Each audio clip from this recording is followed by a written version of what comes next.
se cumplan esta mañana. Dispongo mi corazón y nos disponemos a escucharte, Señor. Amén. Toma asiento.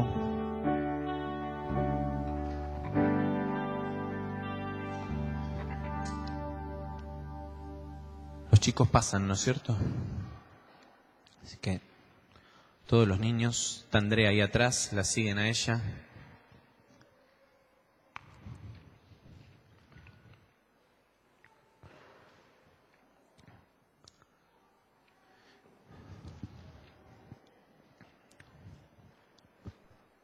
Tiempos de Jesús. Pasan los chicos. Todos los miran. Miremoslos.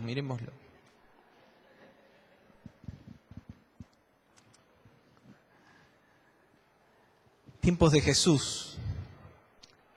Jesús ya estaba desarrollando su ministerio. En ese tiempo no existía el correo electrónico, no existía internet,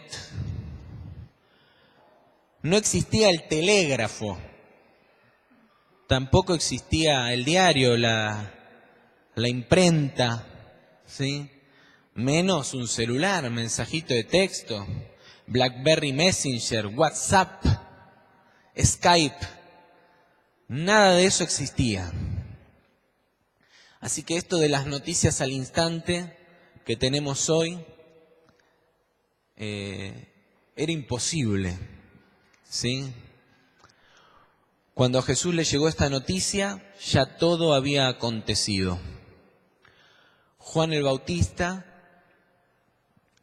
su antecesor ministerial, aquel que había preparado el camino del Señor Jesús, que le había marcado el sendero, que había anticipado que esa promesa del Mesías estaba cerca, que venía el tiempo de la manifestación del ministerio de Jesús, y que ungió a Jesús, lo bautizó.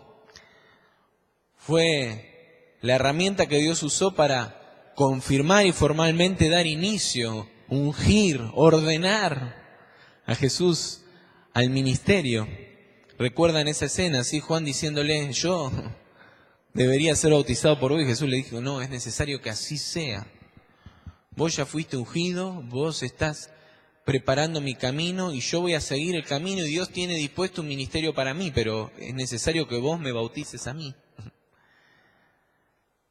Y ese hombre que había sido tan determinante en el ministerio, en la vida de Jesús, en la senda que Dios había trazado para Jesús, había muerto.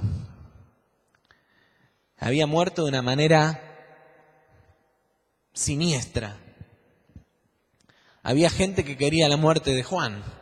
Después también iban a querer la muerte de Jesús. Y una mujer despiadada adoctrinó a su hija para que fuera delante del rey, y el rey le juró que le iba a dar lo que quisiera. Y esta chica le pidió, tráeme en un plato la cabeza de Juan el Bautista. Y como el rey había jurado, y la palabra valía mucho en ese tiempo, y sabían el impacto espiritual que tiene la palabra, cosa que a veces nosotros olvidamos, fue y le cortó la cabeza, hizo cortar la cabeza de Juan y se la trajo. Y los discípulos enterraron el cuerpo de Juan. Y después de que se encargaron de eso, fueron a darle la noticia a Jesús. Cuando Jesús se enteró, se fue de allí en una barca a un lugar apartado. Cuando la gente lo supo, lo siguió a pie desde las ciudades. Cuando Jesús salió de la barca y vio a tanta gente, tuvo compasión de ellos y sanó a los que estaban enfermos. Ya anochecía cuando sus discípulos se acercaron a él y le dijeron, ya es muy tarde y en este lugar no hay nada. Despide a toda esta gente para que vayan a las aldeas y compren de comer. Jesús les dijo, no tienen por qué irse, denles ustedes de comer. Ellos le dijeron, aquí tenemos solo 5 panes y 2 pescados. Él les dijo, tráiganmelos acá. Mandó entonces a la gente que se recostara sobre la hierba. Tomó los 5 panes y los 2 pescados. Y levantando los ojos al cielo los bendijo, los partió y dio los panes a los discípulos y los discípulos a la multitud. Todos comieron y quedaron satisfechos, y de lo que sobró se recogieron 12 cestas llenas. Los que comieron fueron como 5.000 hombres, sin contar las mujeres y los niños. ¿Sí?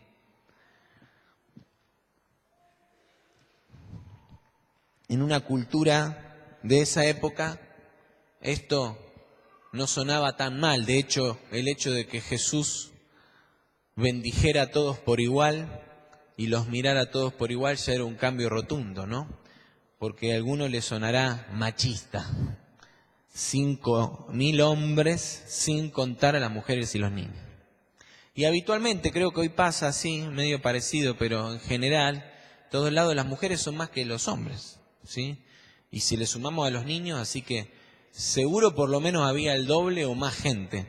Porque no solo eso, sino que las mujeres tienen más fe y son las que más buscan la bendición y son las más proactivas en ese sentido.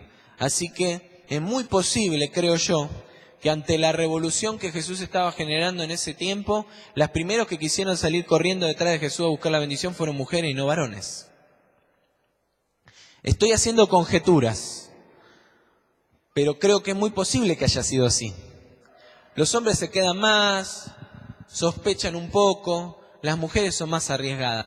Hay una oportunidad, hay una bendición, algo puede suceder, no lo pensemos tanto, vamos. Así que posiblemente eran muchísimos más de 10.000 los que estaban en ese día ahí. No había sistema de sonido, nosotros nos volvemos locos, no empezamos el culto si el sonido no funciona. Y en ese tiempo no había sistema de sonido, sin embargo había más de 10.000 en un día ahí esperando, queriendo recibir una bendición de Jesús, lo habían seguido.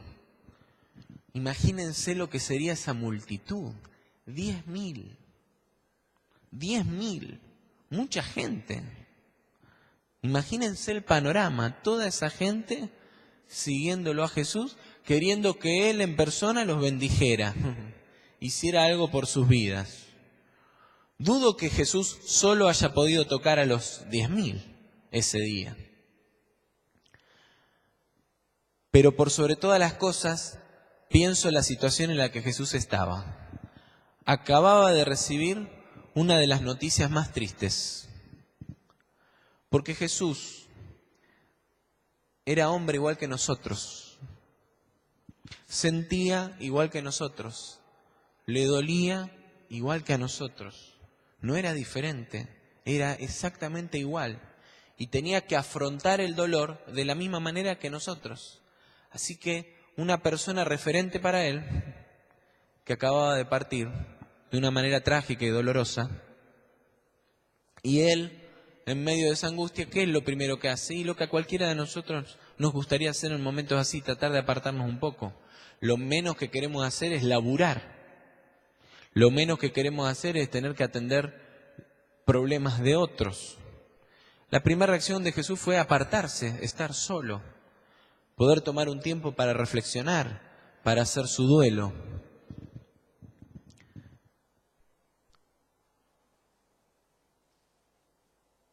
Pero justamente el primer punto de este mensaje se centra en esa situación. Venimos hablando de fe integral, de riesgo total, es una palabra que dijimos, esta palabra Dios quiere manifestar este año en nosotros. Y activar en el reino de los cielos la fe integral, lo primero que demanda de nosotros es mirar por encima de nuestras circunstancias. Activar la fe integral, lo primero que demanda es que yo mire por encima de mis circunstancias. Jesús estaba en este contexto y decide apartarse. Nadie hubiera discutido esas circunstancias. Nadie hubiera discutido la actitud de Jesús frente a esas circunstancias. Claramente, la reacción de Jesús de retirarse era lógico y nadie lo iba a discutir. Sin embargo, la gente estaba anhelando una bendición y lo vieron a Jesús irse. Seguramente los 10.000 no sabían lo que Jesús estaba pasando, no podían entenderlo porque no lo sufrían ellos. Ellos sufrían sus propios problemas y sus propias necesidades. Y entonces dijeron, allá se va Jesús en la barca, vamos a seguirlo. Y se fueron caminando y dieron toda la vuelta. Y entonces Jesús, en medio de su dolor, en medio de su angustia, en medio de su necesidad de estar solo y de tomar un tiempo para reflexionar, para hacer su duelo, levanta la mirada más allá de su situación y ve a la multitud. Ve que la gente lo seguía y ve que esa gente tenía una necesidad.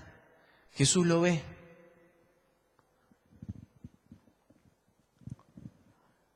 Y activa para lo que viene después un principio que es fundamental en nuestra vida cristiana. Y es que mejor es dar que recibir. ¿Qué hubiera sido lo lógico? Que la gente hubiera ido a darle a Jesús consuelo. Que la gente hubiera tenido de él lo que él después tuvo de todos ellos, compasión, empatía, comprensión de lo que estaba viviendo. Pero Jesús activó el principio en él, no esperó que los otros lo activaran con él. Mejor es dar que recibir. Y no se puede desarrollar la mejor fe, la fe integral, si primero no se desarrolla esta mejor actitud. La mejor actitud para activar una verdadera fe integral es activar el dar. Y uno de los principales problemas de que no veamos la fe integral ser una realidad en nuestra vida, que estamos activando la fe para recibir. Porque somos egoístas y porque queremos ver suplida nuestra necesidad. Y entonces predicamos un mensaje engañoso. ¿Por qué? Porque predicamos un mensaje de fe, pero no orientado en dar, sino en recibir. Porque como Dios es un Dios proveedor, Dios es un Dios todopoderoso, omnipotente, que todo lo puede resolver y hacer, entonces cree en Dios para recibir la bendición. Pero el camino que mostró Jesús es más excelente y empieza al revés, porque mejor es dar que recibir. Jesús necesitaba consuelo, necesitaba comprensión, necesitaba fortaleza del Padre, necesitaba consolación, pero levantó su mirada más allá de sus circunstancias y vio que había necesidad. Vio que había necesidad. La fe integral nos demanda levantar la mirada por sobre nuestras circunstancias, sacar los ojos de nuestro propio hoyo y mirar más allá. Fe integral exige renunciar al egoísmo de pensar que lo que nos pasa a nosotros es lo único. Es el único problema que existe en el mundo, que mi situación es lo único que importa. Hasta que no levantamos nuestra mirada de lo que nos pasa hoy, es imposible que la fe integral, la fe a la que Dios nos llama, la fe de acción, se empiece a manifestar. Es imposible. En medio de nuestra circunstancia difícil, de nuestro dolor, de nuestro vacío, Dios quiere que levantemos nuestra mirada. Pero no para decir, mirá estos pesados que vienen cuando yo no los quiero atender. Para decirle a la gente que no se ubica, ni para ponernos a llorar todos juntos, bueno, ustedes tienen su necesidad y yo la mía, sino para dar. Y más adelante vamos a entender por qué, para dar. Pero lo segundo que ocurre, y que es automáticamente posterior, inmediatamente posterior, al levantar la mirada, en la forma que Jesús la levanta, para mirar, para poner atención y para ver lo que está ocurriendo, es que Jesús desarrolla algo que también a veces nos falta mucho, que es la compasión. Dice el pasaje que vio a tanta gente que tuvo compasión de ellos. Según el portal Wikipedia, busqué ahí, puse compasión. Dice que la compasión, del latín compasio, calco semántico, traducción del vocablo griego sympatheia, palabra compuesta, bueno, no me voy a detener en eso, literalmente sufrir juntos, tratar con emociones, simpatía, es un sentimiento humano que se manifiesta a partir del sufrimiento de otro ser. Es más intensa que la empatía. La compasión describe el entendimiento del estado emocional de otro y es con frecuencia combinada con un deseo de aliviar o reducir su sufrimiento. Dice el pasaje que en medio del dolor en el que Jesús estaba, levantó la mirada y vio a la gente y tuvo compasión. Al ver a la gente, Jesús tuvo compasión. Y Jesús tiene compasión de mí, tiene compasión de vos. Él no solo entiende tu sufrimiento, sino que sufre con vos y quiere aliviar tu dolor.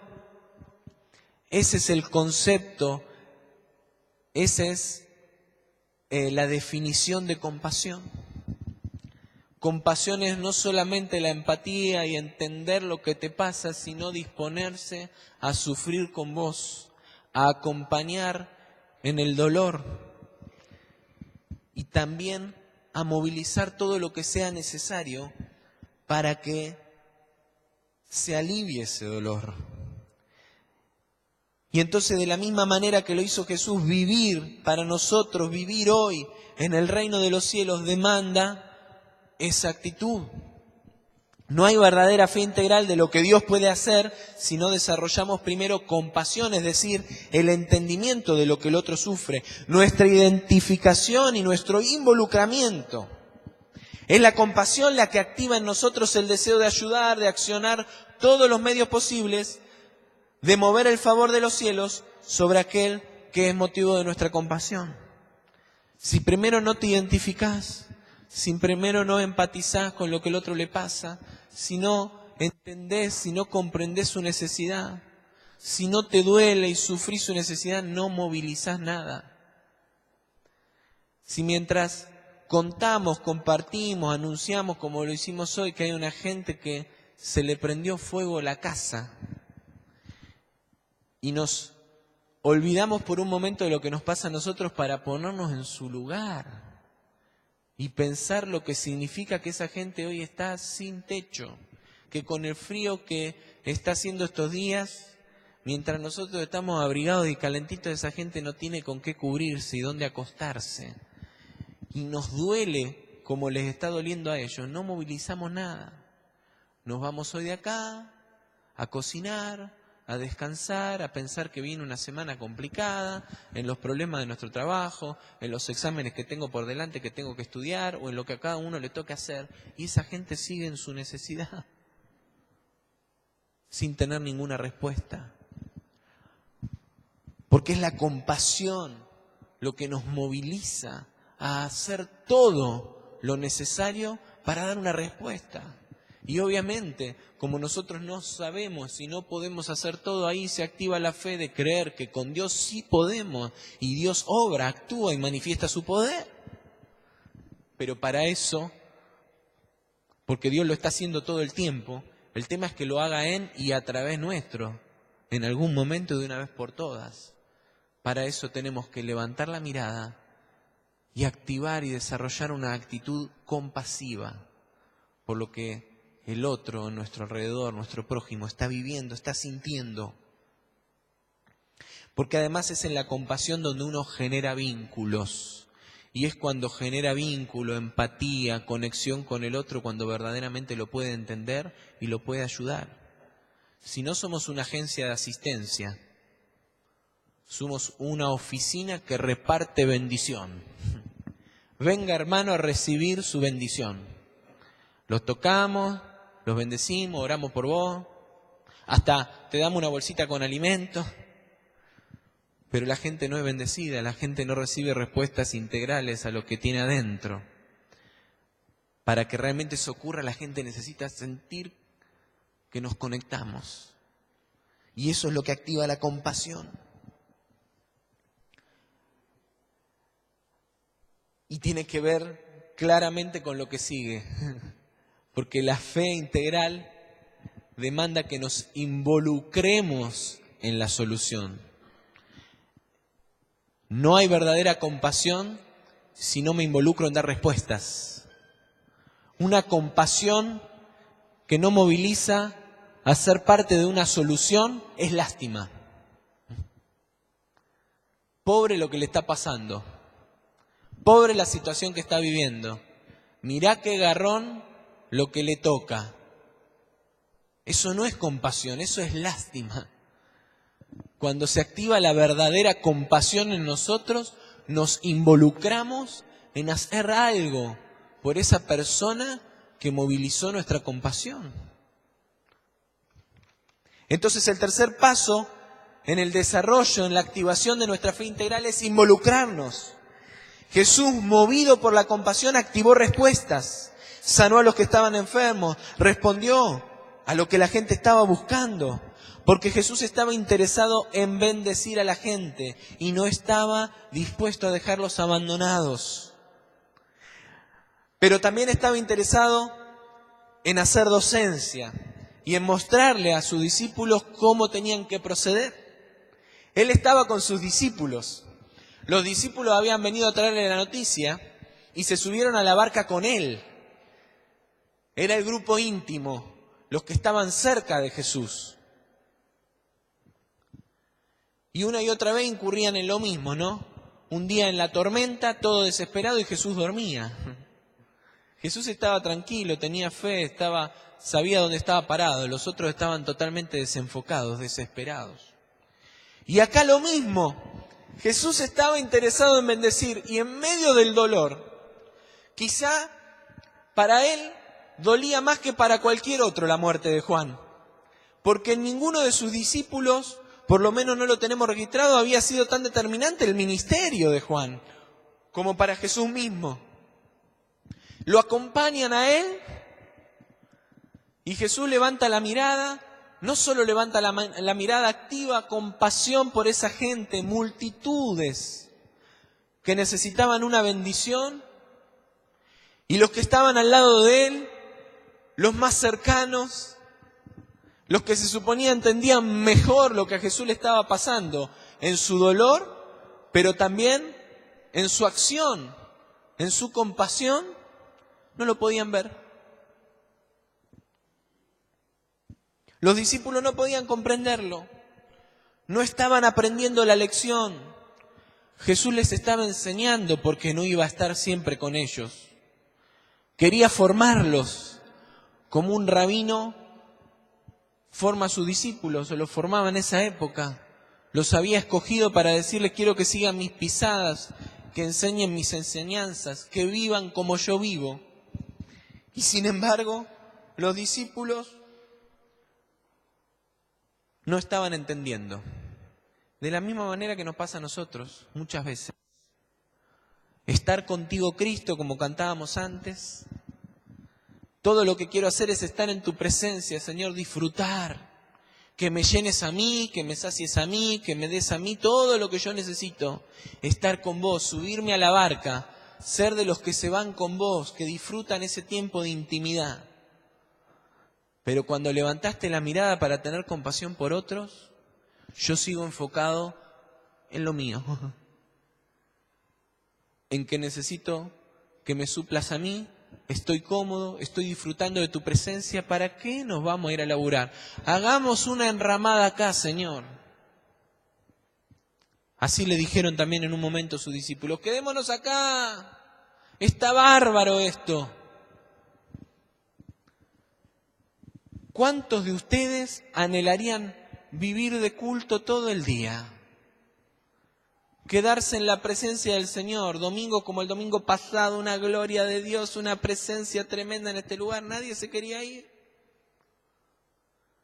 ¿Y cuántos de nosotros cuando estamos en el devocional y si tenemos una experiencia preciosa con el Señor, decimos, ay Señor, ¿no me iría de acá? Nunca. Pero Jesús no se la pasa todo el tiempo así. Se retira un momento porque lo necesita, pero levanta la mirada y ve que hay necesidad. Y dice, es mejor dar que recibir. Y los discípulos no lo entendían. Jesús se está moviendo y no lo podemos discernir. Estamos desenfocados. Así les estaba pasando a ellos. No habían levantado la mirada aún. Estaban más preocupados por el problema, la incomodidad, el inconveniente que le generaría el hambre de la gente, que conmovidos por ello. Igual que nos suele pasar a nosotros. A veces estamos pensando en la incomodidad que nos genera el problema de lo que la gente está viviendo, de lo que nos va a complicar, de lo que nos va a afectar, de cómo nos va a jorobar, antes que conmovernos por lo que a la gente le está pasando. Jesús los confronta y los desafía. Luego más adelante en el relato también los involucra.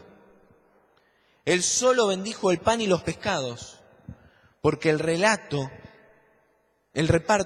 y la multiplicación la hicieron los discípulos y la gente. Cuando vienen a explicarle, después hay todo un relato, ¿no?, de los recursos, pero me salto un momento, porque primero los discípulos vienen a decirle a Jesús, Jesús, decile que se vayan, porque estamos en el medio del desierto, van a tener hambre. Y después, cuando Jesús les está enseñando la lección, Él lo único que hace con los recursos que tenían es bendecirlos. Y se los da a los discípulos. Y los discípulos a la gente. Es decir, el que multiplicó el pan y los pescados no fue Jesús. Jesús solamente lo bendijo. Y le dio a los discípulos los 5 panes y los 2 pescados. Y los discípulos repartieron. Y se lo repartieron a la multitud. Imagínense que en una tarde-noche 12 discípulos no le pudieron entregar en mano el pan y el pescado a 10.000 personas. Si nos quedamos con los números del relato nomás a 5.000, ¿creen que solo 12 personas pudieron darle en mano ellos a cada uno? Yo estoy seguro que no. Lo que se activó es un principio de multiplicación. Jesús solo bendijo y les dijo a los 12, ahora está en manos de ustedes, multiplíquenlo, multiplíquenlo. No solamente necesitaban involucrarse los discípulos, sino la gente misma, aquellos que querían recibir. Y imagínense, eran solo 5 panes y 2 pescados, así que cuando lo empezaron a partir, se hacía cada vez más chiquita la porción.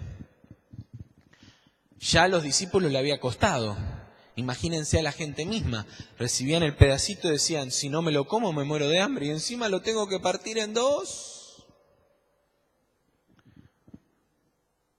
Pero para activar verdadera fe y para que el poder sobrenatural de Dios se manifieste, no tengo que pensar en recibir de Dios. Tengo que estar dispuesto a dar. Solo cuando doy hay multiplicación y hay manifestación sobrenatural de Dios. No cuando recibo, cuando doy. No cuando recibo, cuando doy. Jóvenes que están trabajando para irse de campamento, den. No estén pensando en a ver cuánto juntan, no se cuenten las costillas, estén dispuestos a dar, a sembrar, para que todos puedan ir. Dios después multiplica. Los discípulos tenían que activar la multiplicación Y luego la bendición se iba a desparramar en forma horizontal. Y esto es otro principio fundamental que Jesús estaba enseñando. Porque Jesús no les dijo, tráiganme que yo les voy a dar de comer. Le dijo, denle ustedes de comer. Porque ustedes también pueden hacerlo. ¿Saben por qué? Porque la bendición de Dios baja del cielo, de su misma presencia, pero corre y se desparrama en forma horizontal, no vertical. No necesitamos una persona que nos bendiga. Necesitamos activar la bendición. No necesitas venir a recibir. Necesitas dar bendición y Dios te da más, te da más, te da más. Ahora vamos a ver de eso. Porque la bendición se desparrama de manera horizontal. El Señor lo puso en los discípulos y los discípulos en la multitud, y los 10.000 o más de 10.000 que habían ahí comieron todos horizontalmente. Estaban todos recostados, dice, en la hierba. Si estaban todos recostados, si eran 10.000, no anduvo uno pasando con la canastita. Activaron la multiplicación, tomá, dale, largala que va. Y se la pasaban de un lado al otro. No creo que hayan andado gateando 10.000 tirados en el césped. Estaban sentados, disfrutando de ver cómo corría la bendición. Pero ¿qué hizo falta para que eso se activara? Gente que mirara un poquito más allá de su circunstancia, que se animara a ver que más allá de su dolor, de su momento, de su preocupación, había otros que también tenían la misma necesidad, o quizá más necesidad, y se dispusieran a involucrarse. Lo cuarto es que la fe integral nos dice que los recursos están en nuestras manos. Los discípulos sabían que la gente tenía una necesidad, pero no creían que ellos pudieran tener solución alguna para darles. Para los discípulos, los 5 panes y los 2 pescados significaban que no había recursos para atender la necesidad de la gente y que apenas podían resolver su propia necesidad, es decir, también podían quedarse sin nada. Con 5 panes y 2 pescados, apenas y milagrosamente podían llegar a comer los 12 más Jesús, 13. Ya ellos estaban pensando, casi te diría, Señor, que vayamos así nos podemos ocupar nosotros de lo nuestro, ¿no? Algunos de los hermanos de la iglesia vienen preocupados el domingo y dicen, bueno, vayamos cerrando y tenemos que irnos rápido porque tenemos que ir a comprar para comer nosotros. Si no nos quedamos bendiciendo a los demás acá, se nos hace tarde y después nosotros ¿qué comemos? Cortemos, terminemos rápido, así vamos a comprar para nosotros. Le cortamos la bendición de lo que Dios quiere desparramar, no vaya a ser que nosotros también nos quedemos sin suplir nuestra necesidad. Es un ejemplo. Llévalo a tu vida, a las áreas que quieras. Pero lo cierto es que los discípulos decían, son 10.000, más de 10.000. Tenemos 5 panes y 2 peces, no van a alcanzar para nosotros. Mandalos que se vayan. Y de paso nos vamos nosotros también. Ahora, para Jesús los 5 panes y los 2 pescados significaban la llave para solucionar una dificultad que afectaría a todos en breve, el hambre. Van a tener hambre. Los discípulos decían, saquémonoslo de encima. Y Jesús dijo, no, ¿qué es lo que tenemos? Con eso tenemos la solución. La solución no está afuera. La solución no está en otro lado. La solución está en tus manos, en mis manos, en lo que Dios ya nos dio. Y eso es lo que Jesús veía. Y lo otro que veía es que en esos 5 panes y 2 pescados estaba la herramienta para desatar un principio multiplicador. Dar. Dar. Y hacer correr la bendición.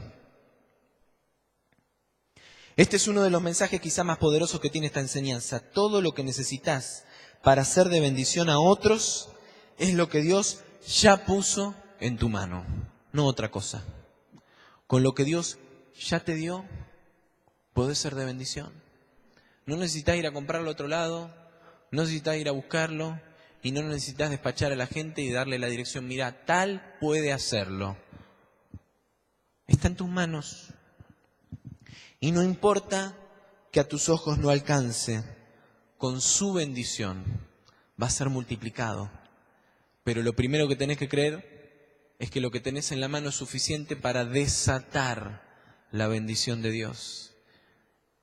Y entonces das y Dios hace el milagro.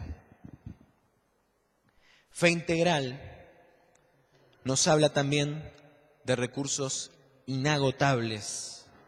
Dice el relato del evangelista, ¿sí?, que comieron una multitud.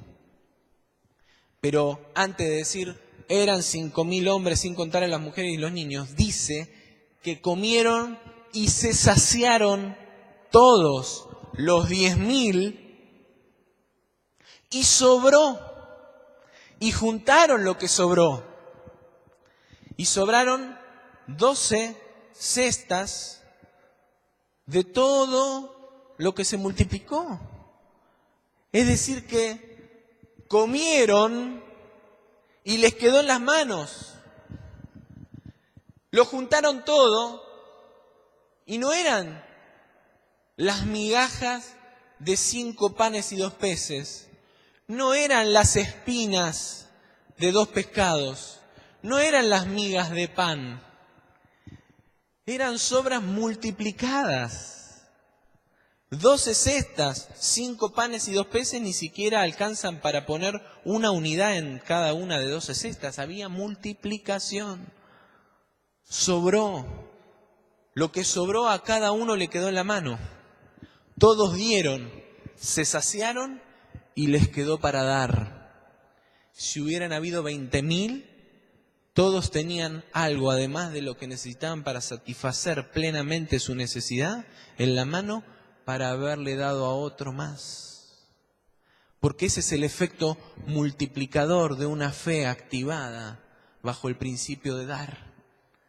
Siempre hay más, siempre hay más, siempre hay más. Nunca se acaba. La bendición de Dios desata mediante nuestra fe un recurso inagotable.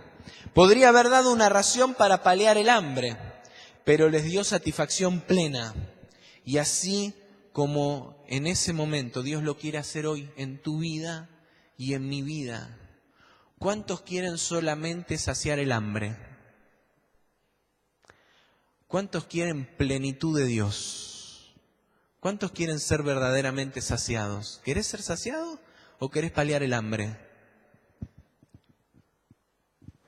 Los discípulos tenían una mirada tan limitada que creían que ni siquiera ellos ese día la iban a pasar bien, que hasta ellos iban a morir de hambre. Le dijeron, tenemos solamente 5 panes y 2 pescados.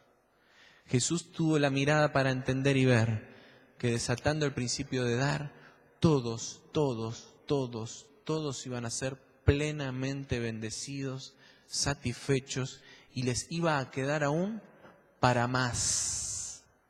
¿Querés ser verdaderamente lleno y pleno de Dios? ¿Querés ser satisfecho de la presencia y de la gracia de Dios? Tenés que activar el principio de dar. Un pasaje muy conocido dice que Dios da semilla al que siembra y pan al que come, Isaías 55:10. Además de referirse ese pasaje a la provisión de Dios, este pasaje enseña que al que solo piensa en comer, Dios le da pan.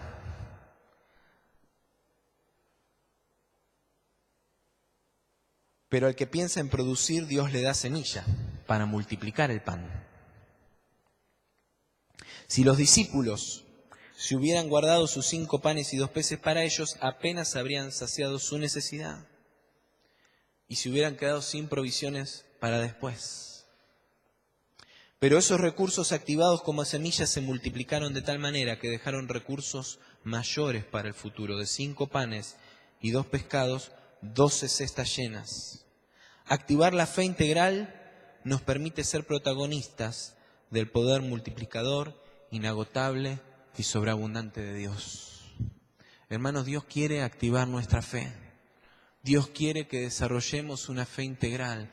Esa fe que como leímos en el pasaje de Mateo capítulo 9, el día que lanzamos esta palabra, no solo se queda en tus pecados te son perdonados, sino que también te dice, levántate y anda.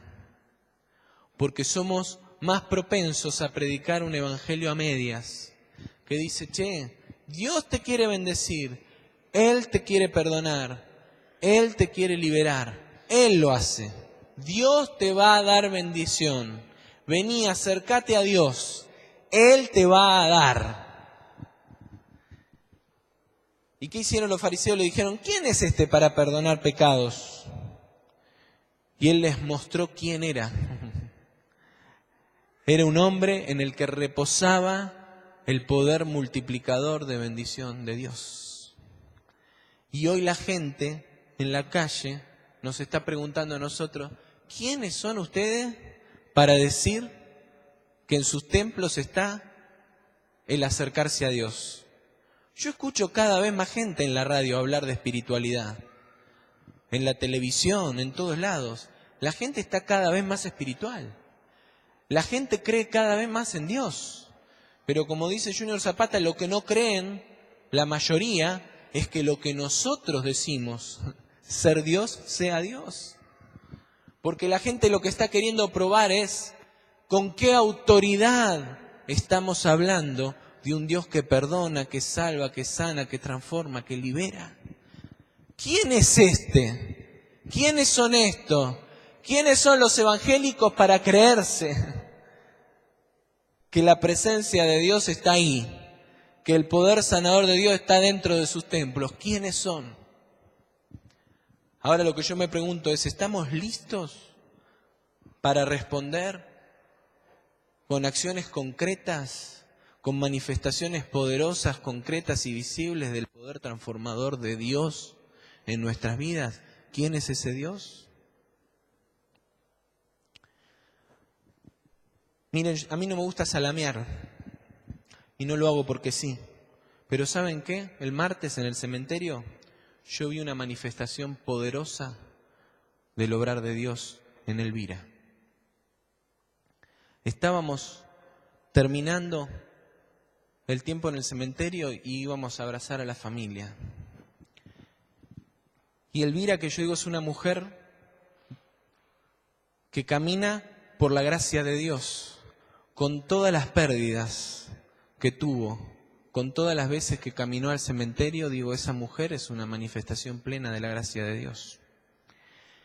Y en medio de su dolor, cuando tranquilamente podía recibir nuestro abrazo, nuestro consuelo, nuestra bendición, agarró a unas nenas compañeras de Rebeca, las abrazó a todas y se puso a orar por ellas, a clamar por la bendición de Jesús en sus vidas, por la paz del Señor en sus corazones. Porque cuando levantamos la mirada y entendemos quién es el que habita en nosotros, no nos lo podemos guardar. Lo que Dios nos está dando, lo que está tratando en nosotros, no me lo quedo. Ella podría haber dicho, ay, el Señor me está consolando a mí, me quedo con todo el consuelo de Dios para mí. Pero no, dijo, yo lo voy a dar, lo voy a multiplicar, lo voy a hacer correr. Y a mí me llegó esa bendición. Yo fui bendecido por esa oración. Y el Señor confortó también mi corazón. Le dio fortaleza a mi espíritu por esa oración, Elvira. Fui ministrado esa mañana. La gente está esperando que le demos inicio a un proceso de multiplicación que se activa cuando estamos dispuestos a dar. Pero para llegar a dar, primero tenemos que levantar nuestra mirada, salir de nuestro egoísmo, salir de solamente ver lo que a nosotros nos está pasando, de estar metidos siempre en nuestros problemas, en nuestras situaciones, de querer solamente ver el poder de Dios manifestado para lo que yo quiero, para lo que yo necesito, para lo que yo espero. Y ver que hay otros que también tienen necesidad y que Jesús no les miró el color, no preguntó a qué iglesia pertenecían, no preguntó si se congregaban, si habían hecho un curso de discipulado, si se habían acostado con 5 mujeres ayer, si habían engañado al marido. Jesús dijo, esa gente tiene necesidad de lo que yo tengo para dar, se los voy a dar. Tenemos que preguntar menos, tenemos que considerar menos, tenemos que analizar menos, a ver en qué condición está la gente. Tenemos que dar más, tenemos que activar la compasión, porque después el Espíritu hace la obra, el Espíritu transforma, el Espíritu convence de pecado, el Espíritu restaura, perdona, redime las vidas. Pero Dios nos está llamando a activar nuestra compasión para también ver que con lo que tenemos en las manos podemos desatar un proceso multiplicador y que el río del Espíritu, que quiere fluir con poder para traer vida, Ezequiel 47, para traer vida a riberas muertas, a un mar muerto, a árboles secos, puedan empezar a recobrar el poder, el vigor, la fortaleza, la vida, por el derramamiento incontenible del poder del Espíritu Santo, que Dios lo quiere hacer, pero ¿saben cómo? A través nuestro. Como le dijo Jesús esa tardecita a sus discípulos, denles ustedes de comer. Hermanos, esta noche vamos a empezar un tiempo nuevo de oración. Yo a los intercesores, a los que van a venir a orar, que convoco a todos los que puedan estar y a los que lo harán desde sus casas, te invito a que no nos enfoquemos en venir a contarle al Señor que la gente tiene hambre, que no nos enfoquemos en venir a decirle al Señor que la gente está enferma, que no nos enfoquemos en venir a decirle al Señor, Señor, mostrarle a dónde tienen que ir para que resuelvan su necesidad.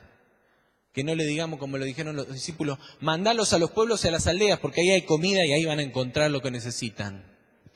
Que nos enfoquemos en estas 24 horas de oración en ponernos de rodillas delante del Señor y decir, Señor, abrí mis ojos espirituales, transformá mi corazón para que pueda levantar la mirada por encima de mis circunstancias y ver lo que vos estás viendo.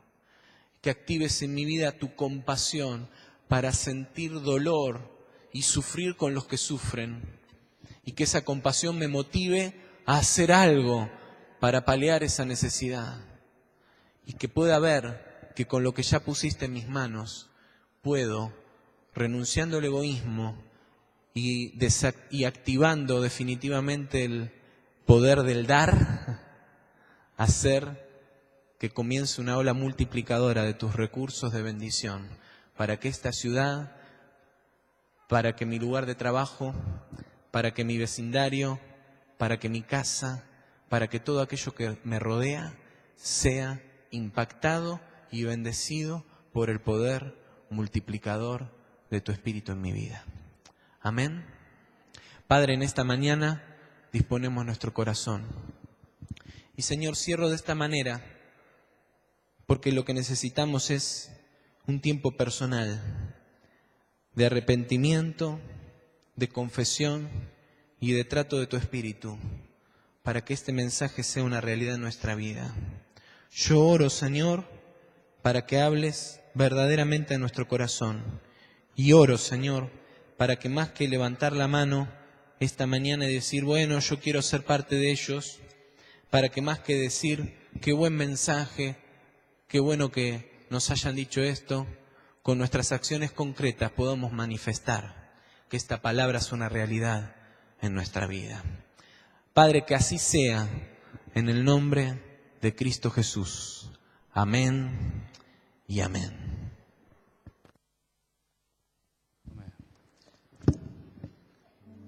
Nos ponemos de pie simplemente.